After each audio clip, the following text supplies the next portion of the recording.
Welcome to the Agency Nation Radio Podcast, powered by Trusted Choice and the Big I. This is a special hard market bonus edition, talking about renewals, featuring National Young Agents Council members.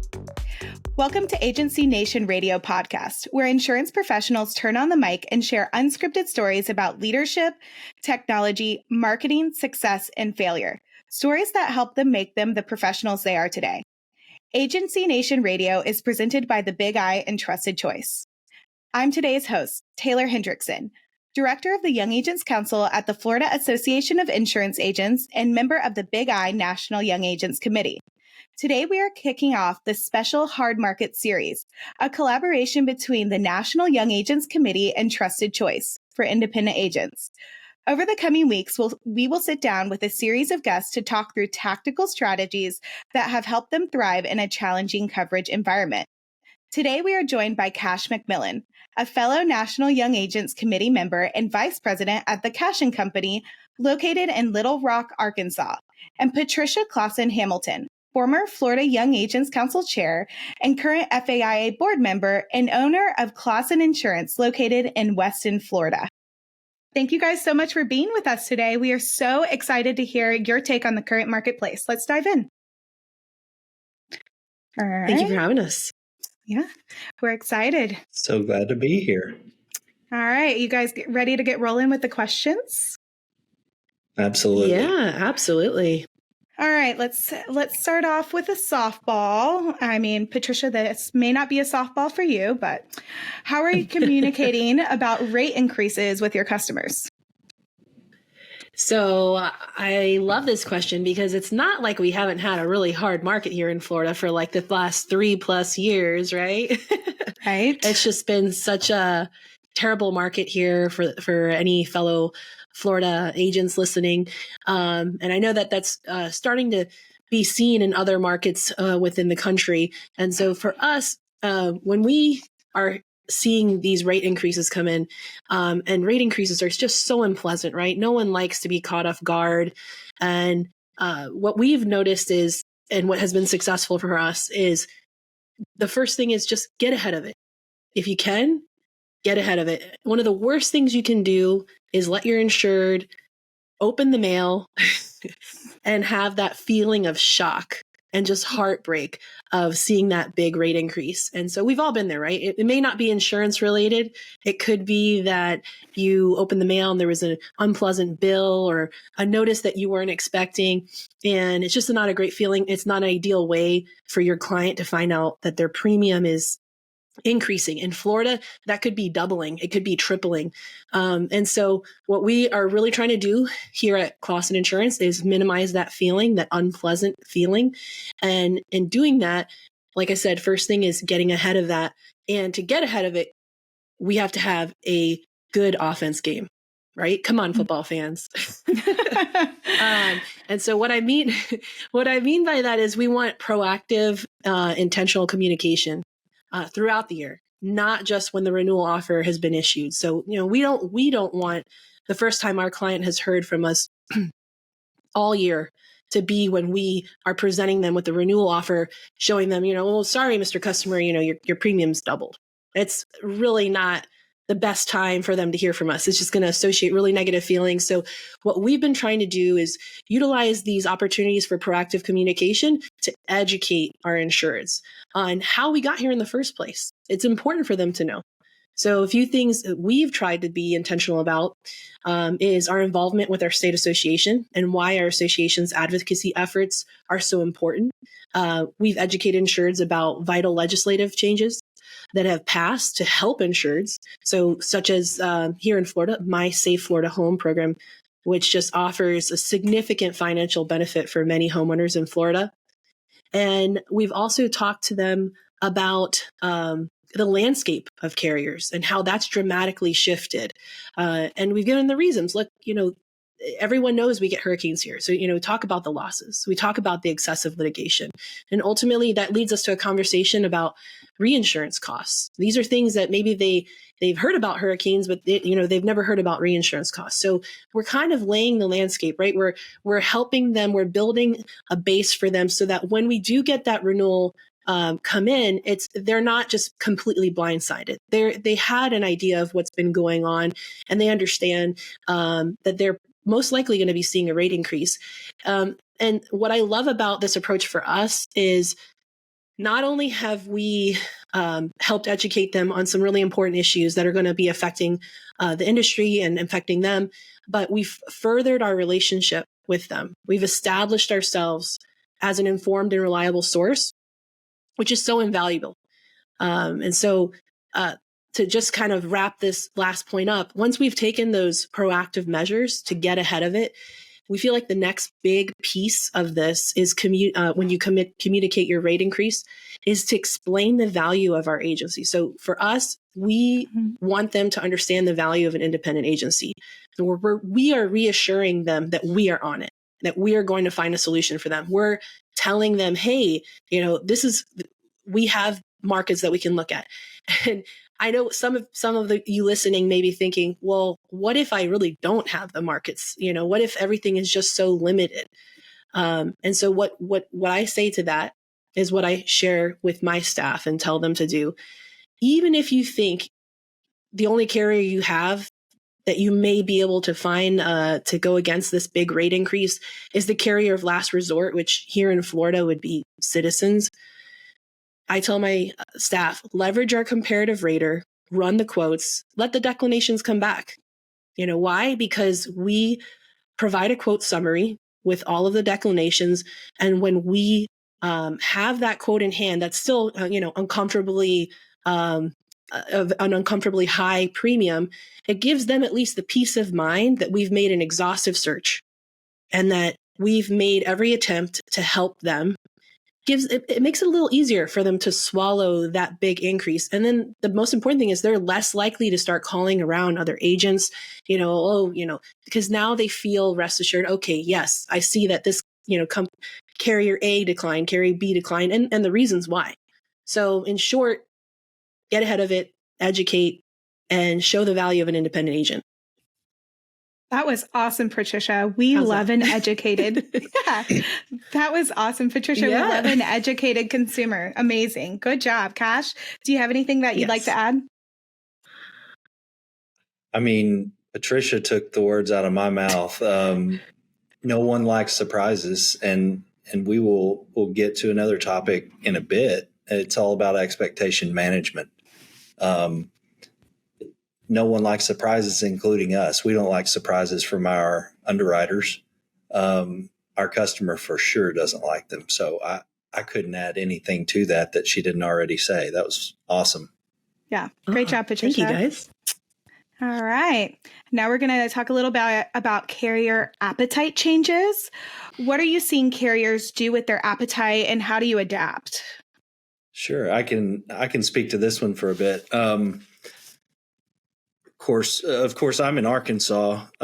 So the Midwest, convective storms, we deal with straight line winds, hail, and tornadoes, mostly, as far as weather related claims. And so what we are seeing is an unprecedented increase in those types of claims within our territory, Arkansas and surrounding states. Oklahoma, they had their issues a few years ago. They settled all that out, but it was kind of a localized thing. Now we're seeing that the frequency of those events go up, and all of our carriers are having to adapt. So what we're seeing is a lot of big data decisions. We're seeing them remove themselves from markets, from classifications of business that they have been in for decades. Anything property related is a dumpster fire right now. We're seeing basically anything with a roof exposure. We're seeing the increases in deductible levels. We're seeing exclusions on roofs, exclusions on wind or hail. We're having to go access deductible buy down options. which I'm sure that Patricia could speak to as well from her market in Florida. But we're also seeing, certain challenges in restaurant classes, in convenience store classes, in more casualty-driven classes. Anything with a large fleet is having challenges. So these carriers, bless their hearts, they're having to adapt and recover and cut off some of the bleeding, if you will. And I don't wish that upon anybody, but they have to clean up their book for their shareholders. And we understand that.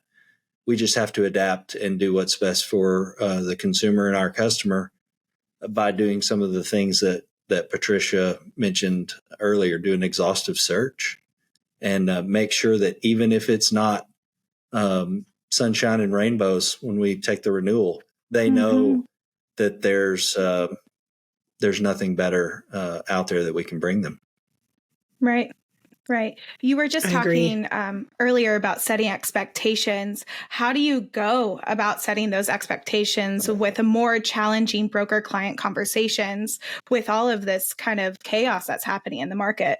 Yeah, I think she said it right. You have conversations regularly, whether that's designated scheduled times of the year, a certain frequency that you want to call all of your customers, or whether that is a 130 days out pre-renewal review meeting. And even if you do it one time a year, 4 months ahead of renewal, you're still able to have that conversation and set expectations.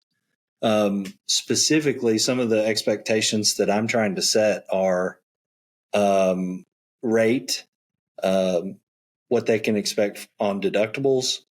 If they are getting non-renewed, reassure them that we are prepared and that we are already working on a solution for them. And one other thing that we're seeing now that we haven't really seen before is timeline. When we can expect to have a solution for them. Because here locally, the days are gone of having renewals ahead of time. We're seeing lead times on getting our renewal terms sometimes as close as 3 days before it renews, before we have an option for them.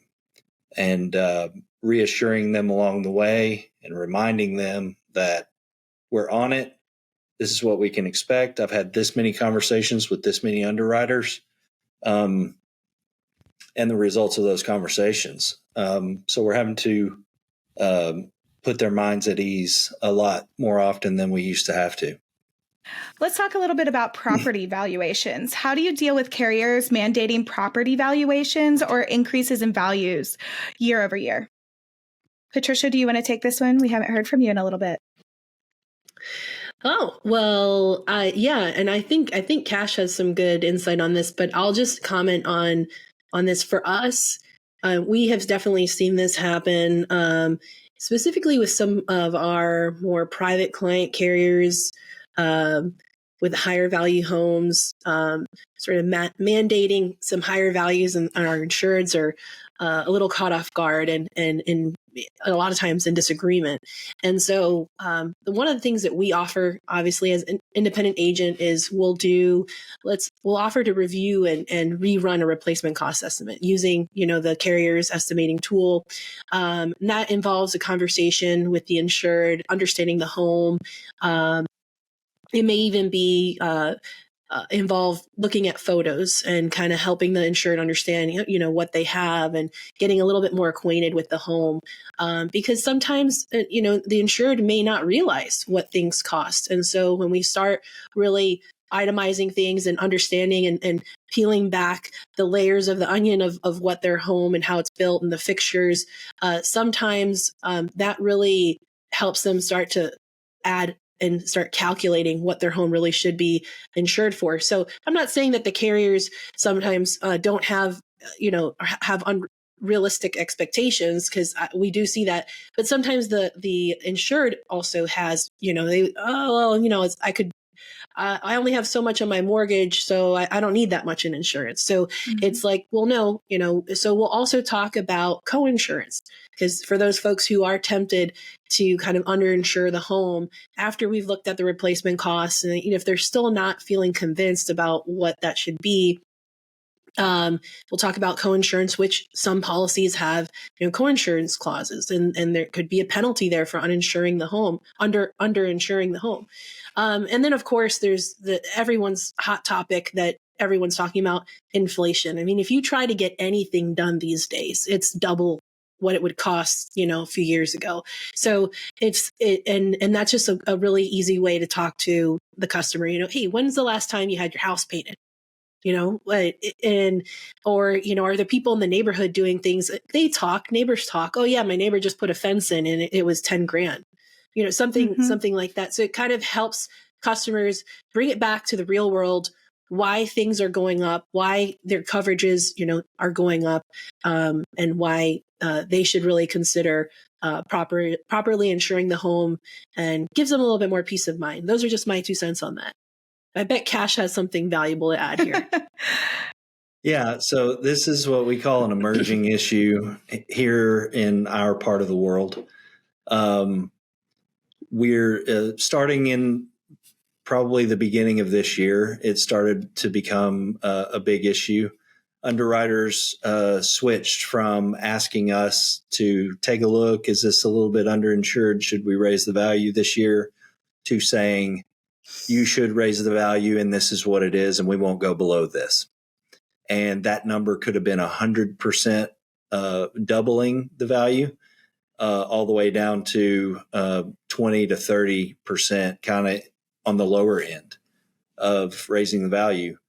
All the while, they're forcing an inflation guard of 8% minimum now instead of 2 or 4%. So I'm not going to say we're trying to combat this. We're trying to adapt to this because there are some flaws in that logic. The same property that we insured for $500,000 last year is not at $1.4 million this year because a computer said so. That's just not the case. My background, I come from an underwriting desk, a commercial underwriting desk. And so I used to have to operate within the parameters as well. There's a lot of detail in those Marshall, Swift, and Beck reports. And I'll just tell you now, if you are an agency owner out there listening right now, and your staff does not know how to run those reports specific to the property that you're looking at, and not just accepting the values, you need to look into training them on that. For example, if you were to select and rate a property in a Marshall, Swift, and Beck, there's some defaulted values. Depending on the occupancy class, it might default you to a 20-foot story height. So each floor of that property is 20 feet tall. It's not always realistic, right? As default, I wish. As default, yeah. So like commercial warehousing, usually it's a 20-foot story height standard. In Arkansas, we don't have many of those. Of course we do, but most of them are contractors' shop buildings or something similar to that with a 10-foot or a 12-foot story height. That drastically reduces the calculation of that property value. Also the mechanicals, the heat, the air, is it defaulting to sprinklered? Does it default to have an elevator in it? Some of these may not. Some of them may not be heated or cooled at all if it's a contractor storage facility. So if you really dig down deep in those details and specifically rate these properties like they should be, then you can take that report on your own and provide that to your underwriter. Say, hey, friend, we have run our own report, and this is what we have come up with. No, it's not what it was last year. We agree it needs to be increased. but it doesn't need to increase by 80% like you've proposed. And I'll just tell you, our agency, we've been doing this since January of this year. And most underwriters, there are exceptions, will accept our report knowing that we have done it specific to that building, and they will put it in their file, agent provided, and they will agree with us. That's awesome. I agree with that. I've seen that. Most are willing. And if they're not willing, they're kind of upfront. Well, no, this is what it is, but it is a very good due diligence and a value add for your customer. And on that note, let's just say the underwriter digs in their heels and says, nope, this is our minimum. We're going to increase the values by 50%, whether you like it or not. Okay. Know your state's laws. Okay. Mm-hmm. Arkansas in particular is a valued loss state. You need to know if your state is a valued loss state. That means if there's a total loss of any kind, that carrier, there's no negotiation on what they are going to pay. They're going to pay policy limits. They're going to be prepared to strike that check. And so you can tell that to your customer if your state has that law. Yes, you are overinsured based on what we are calculating. But if the tornado comes through, if your house burns down completely, you could make money. Now, we don't like to promise that, but that's the silver lining of, if that underwriter does require us to do this, at least you're taken care of. Absolutely. Right. And you're standing up for your customer. Yeah, go on vacation. At the end of the day, that's our state insurance departments. They're looking out for consumer protection, and that's what our focus is as independent agents as well, to protect the consumers. Absolutely. I like that approach. It's again delivering peace of mind. So I really like that approach. Yeah. Thank you. That's awesome. Thanks for sharing, Cash. Absolutely. All right, let's talk about timeline for renewals. Start your renewal process early with a clear strategy for what you would like to accomplish. What recommendations do you have for others to prepare themselves for renewal? I'll start. Okay, yeah. Sure. So with renewals, this really kind of can tie in with my first point of getting ahead of it. So if you receive a notice or you receive the renewal, right, it's issued and you should be comparing. And if you don't have you should leverage software so that you can have a variance report.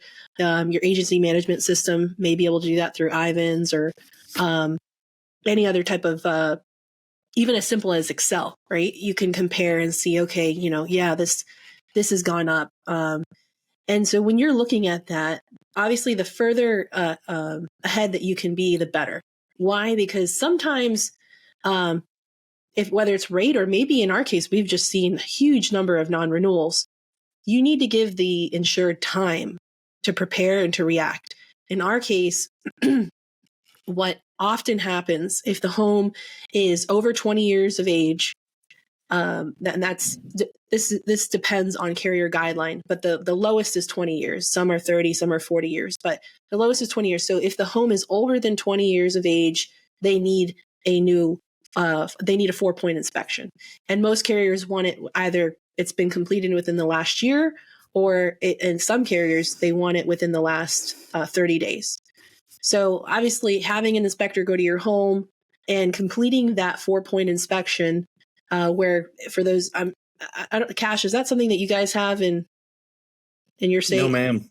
Okay. Not yet. Not yet. Well, hey, it might be coming. So I'll just like briefly talk about what a 4-point inspection is. Then. So a 4-point inspection measures the age and condition of the 4 major systems of the home. So that's going to be your roof, your electric, your plumbing, and your AC. And so a lot of carriers now, because we have in Florida, we have a lot of older homes that are aging. And as we know, you don't really see the claims on the new homes, do we? We see the claims on the older homes typically. And so it's a very important part of the underwriting process here.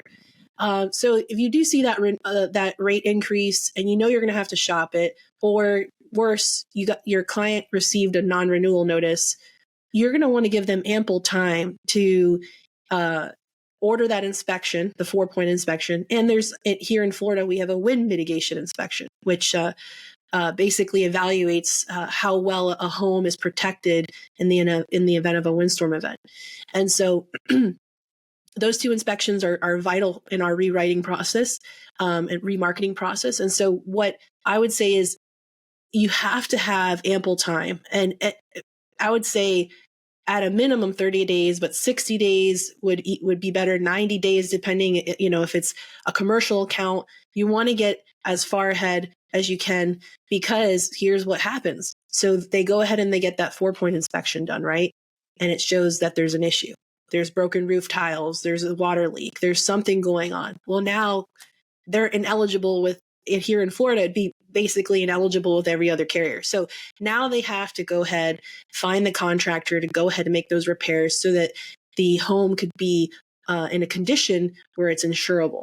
And so getting ahead of that with as much time as possible that's realistic is really important here in Florida. And hopefully you guys don't see that coming, but if you do, that's what a 4-point inspection is. It is very important to the underwriting process here in Florida, and it does kind of open a can of worms, unfortunately, and that's why you want to get ahead of it as much as possible. Cash, did you have anything you wanted to add? That's good to know, because no, I 100% agree with the timeline. Get out ahead of it. I'm sure every state has laws for carriers to send out conditional renewals or non-renewals. So that gives us some lead time. And sometimes we like to be more proactive and give that underwriter a phone call specifically on an account that may have had a claim or is reaching one of those thresholds of building age. And so we like to get out ahead, usually ahead of the minimum time standard for submitting remarkets, which is sometimes 120, sometimes 90 days ahead of renewal. Awesome. Thanks, guys. All right. Have your loss run reports impacted your renewal process? Is there more you're looking for now than compared to in the past? I'll take that one real quick. So yes, we're seeing alongside the appetite changes. It's not just classification changes. We're seeing changes in the appetite for risk. To put it simply, we're seeing more stringent underwriting and more questions around prior losses. So when we do go through that process and decide to remarket an account, we need to have a narrative ready. Understand the prior claims and what has happened, and be able to explain that to an underwriter. And one key point on this that I want to bring up is pick up the phone. If you are an email person and you don't like to get on the phone, I'm going to encourage you today to pick up the phone and have a human-to-human conversation with your underwriter on the other end of that phone, because there's so much more that you can communicate through a phone call, through that relationship that you have, than through an email.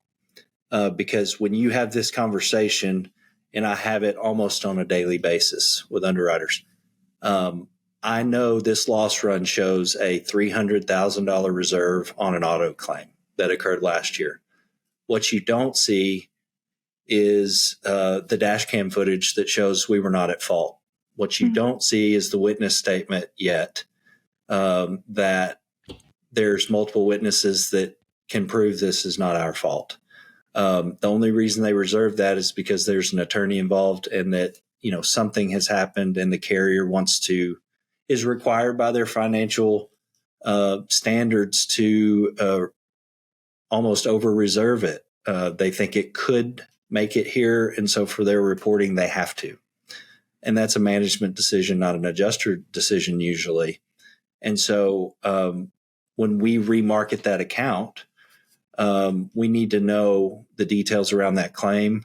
A lot of times underwriters, kind of a rule of thumb is anything over $10,000 on a commercial account, they're going to want a narrative about. And so here at the Cashion Company, we're prepared to have an explanation for those. That's awesome. I love that. Yeah, I think one of the great point that you made, pick up the phone, that's such a good point, because it's, first of all, it's just a lot harder, right, to say no to someone when it's human to human. It's so easy. I mean, that's why, right, these generations now, right, prefer text. It's so much easier to say certain things via text. But when you have someone on the other line and you're explaining the details and you're giving reason, it's like, all right, you're kind of massaging it, you're letting the ideas marinate, and it's a lot harder to say no especially when there's good reason to say yes. Exactly. And Yeah, if I've said it once, I've said it 100 times. I'm sorry, Taylor, for interrupting. But right now in our market, it's harder to sell to an underwriting desk, not underwriters as human beings. It's hard to sell it to an underwriting department than it is to sell it to the general public. And so one of the things that we do is we try to get on the phone more often. We have that trust level. They can hear our inflection of voice, and it takes a sales pitch sometimes to do that. Yeah. And I think what's another important part of that is, like, your part of that is the relationship you've built with the underwriter, and that trust that you've built. So you do want to kind of be selective with the risks that you are going to have these conversations with, because it's like, hey, if I'm here at our agency, it's like, hey, we don't come to you often with these. So when we do, we're hopeful that they're listening, and they do look at our history, our relationship with them. And we do often have really positive outcomes, just like you said, from picking up the phone. Yes. And another point to that, I wanted to clarify, it's a lot easier to do that on the commercial side, I feel like, than the personal line side, because there's more automation. There's less personal touch on the personal line side. But on the commercial side, usually we are assigned an underwriter, at least a territory representative that we can get in touch with. So I do want to make that distinction. And that might be a change you might start seeing come your way, because here in Florida, I'll tell you, we do, even on the personal line side, we are typically, it may either be assigned, in some cases, an underwriter that we will work with, or a team of underwriters that are specialized in our area.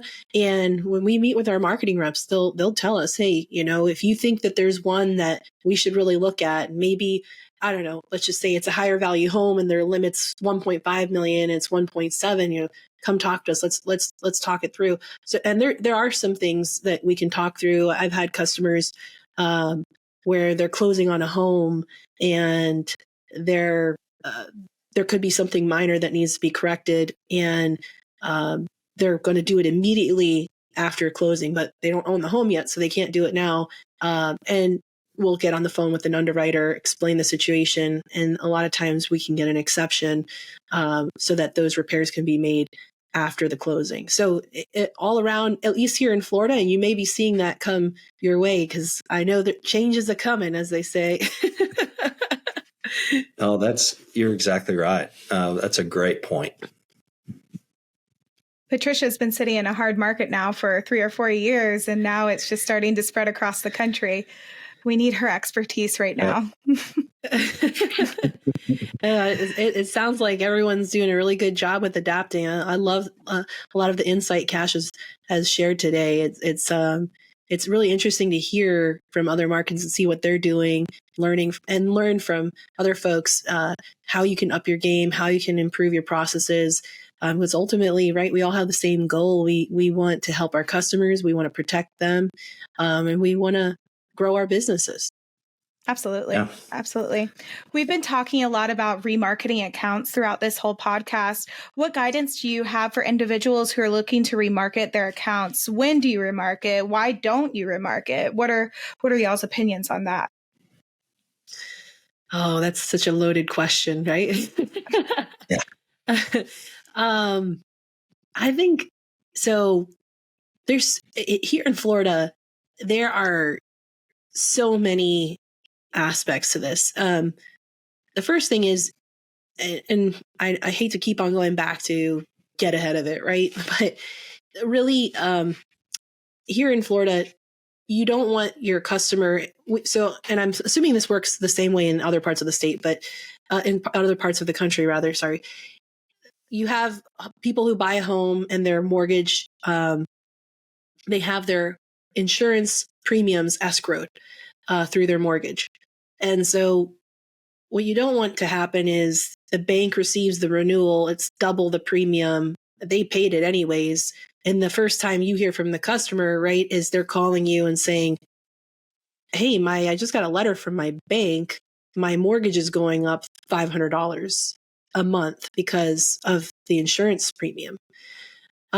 So clearly, when you see big increases like that, our job, we owe it to our customers to look and see what else can be done. Because sometimes it could just merely be remarketing that policy and you get them right back to where they were or within, a reasonable amount or reasonable difference from where they were. I would say when you shouldn't remarket or when you should really reconsider, remarketing. We have these conversations with customers, hey, if there's someone who's had, their loss history is not the best, the nicest, they may be kind of stuck where they are. They should be lucky they didn't get a non-renewal. I hate to say it like that, but that's the market that we're dealing with here. And so, if they don't have the best loss history, or maybe they're not willing to go through providing you with the information you need to be able to remarket it. So again, back here in Florida, that could involve them providing me with a new wind mitigation inspection and a new 4-point inspection, which depending on where you live in the state, I mean, that could be a $300, $400 or up, expense. So, at that point in time, it's having that conversation with the customer. Hey, if we remarket this, we're going to need to get these new inspections from you. Are you willing to do that? And if the answer is no, I mean, you may just be wasting your time. So having that conversation, educating them about their risk profile, what would be involved with remarketing it. And the other thing is we do see this a lot. If you have carriers that allow you to bundle and one of those premiums goes up and now suddenly they're like, well, let's shop it. I always like to remind insureds, if you want to shop this, just keep in mind that you're going to lose some of those bundle credits. So the savings there may be no savings at the end of the day, depending on what that credit and that bundle credit is. So, you go ahead and move it from carrier A where they have their home and auto and move it to carrier B, that savings suddenly may have diminished into nothing or, something insignificant. And then ultimately we know there are different types of limitations to coverages and policy contracts. So not everything just boils down to money.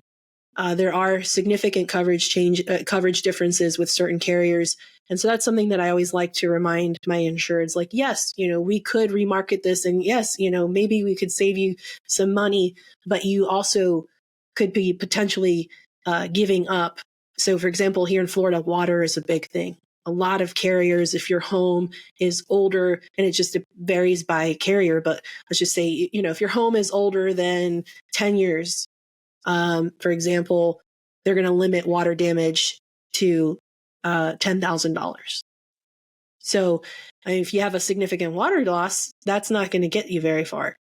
So if my insured's with a carrier where they have quote unquote full water damage coverage, then that's going to be of value. So I think that those are all important things. You have to look at the risk as a whole, the history, the carrier itself, the coverages, and kind of guide the insured.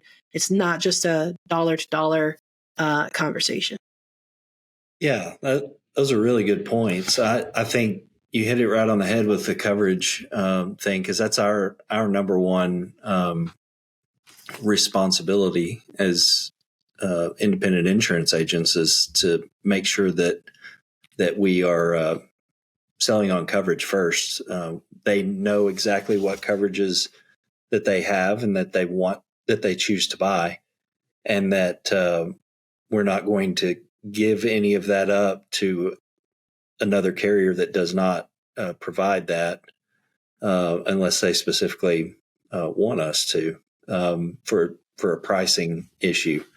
And that's what we see some agents do, is sell strictly on price. And that's a shame. But one thing I wanted to add, as we are just kind of starting, we're about a year into this hard market here in Arkansas. There's some remarkets we have to do. I call it the graveyard effect. Someone funnier than me that owns an independent agency in Arkansas, at Halloween, they put out these decorations in front of their agency office of tombstones, and they started taping the logos of companies that had either gone into receivership, left the state completely, and it's double digits. And they were adding. I think they've kept those decorations up after even Halloween, because it's such an issue.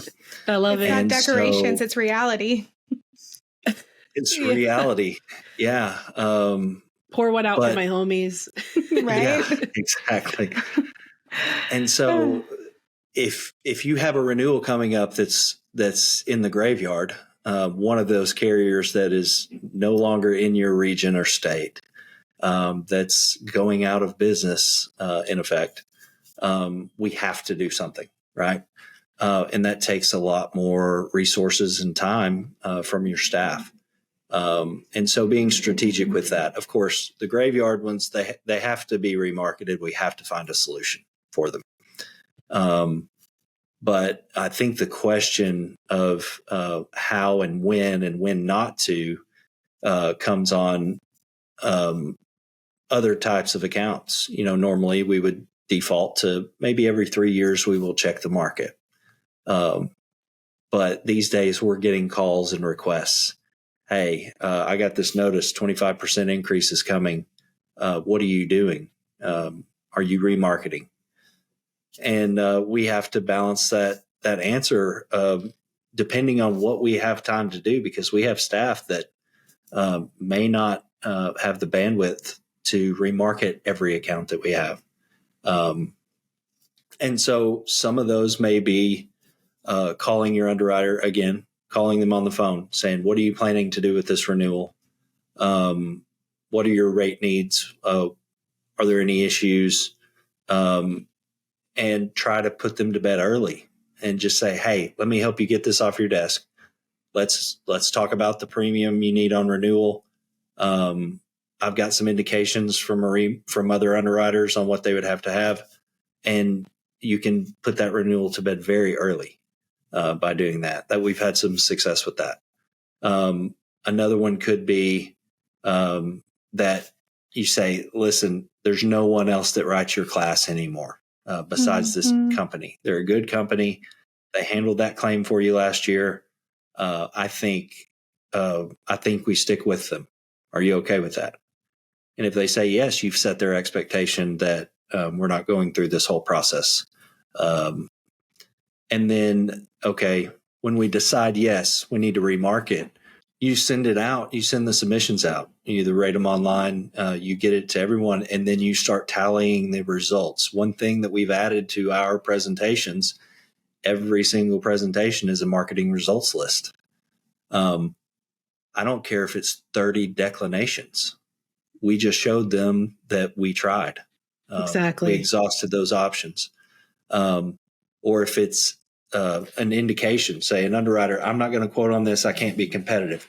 Okay, you might not be able to, but please give me an indication of where you would be. A non-binding indication, I won't hold you to it.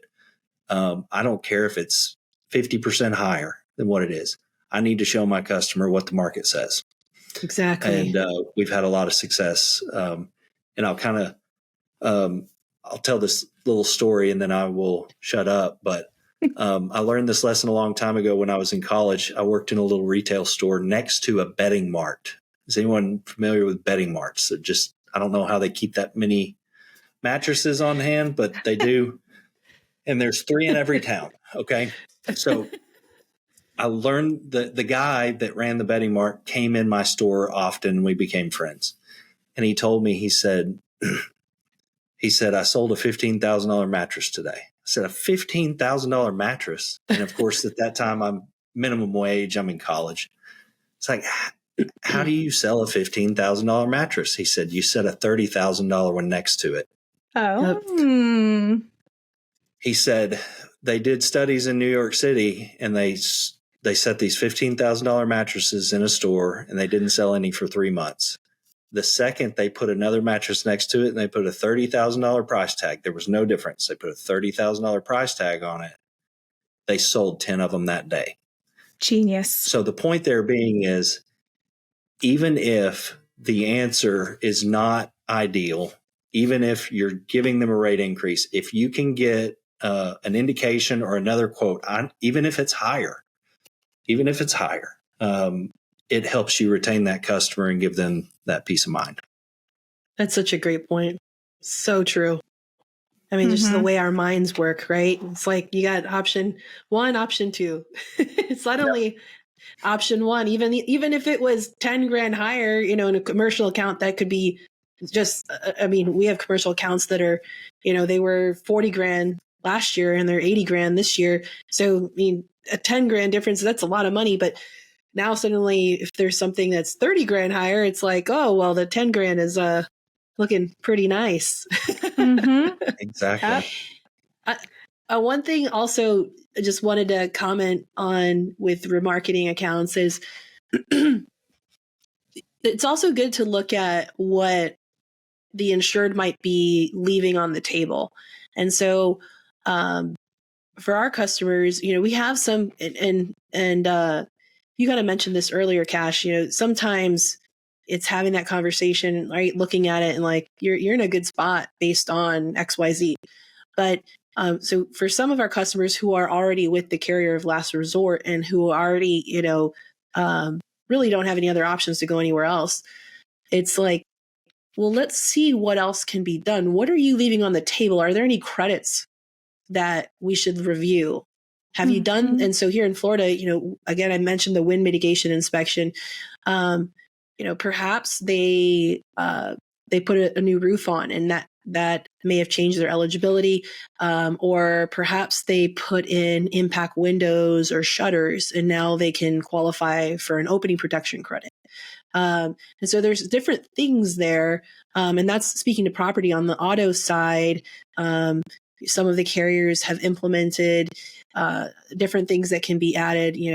There's usage-based insurance features that can be added on. There's mileage rating variables that that have one of our carriers added that on last year. And I had a customer who their renewal went up, and when we reviewed the mileage rating factor, we were able to bring that down because he's like, I work from home. I'm not driving, I'm driving very, very little.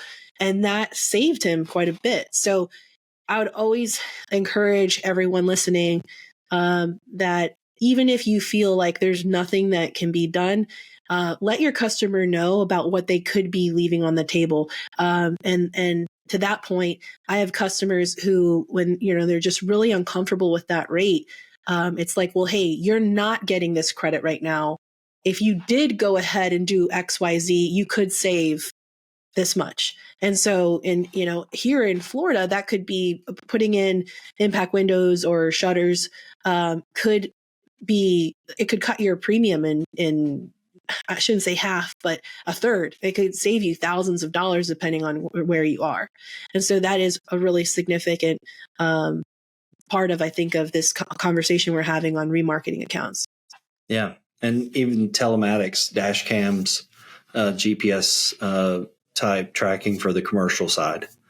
Same thing here in Arkansas, where there's on the commercial side, there's no filed discount. But it certainly helps with negotiating with underwriters on renewal terms. And so providing that risk management advice is key.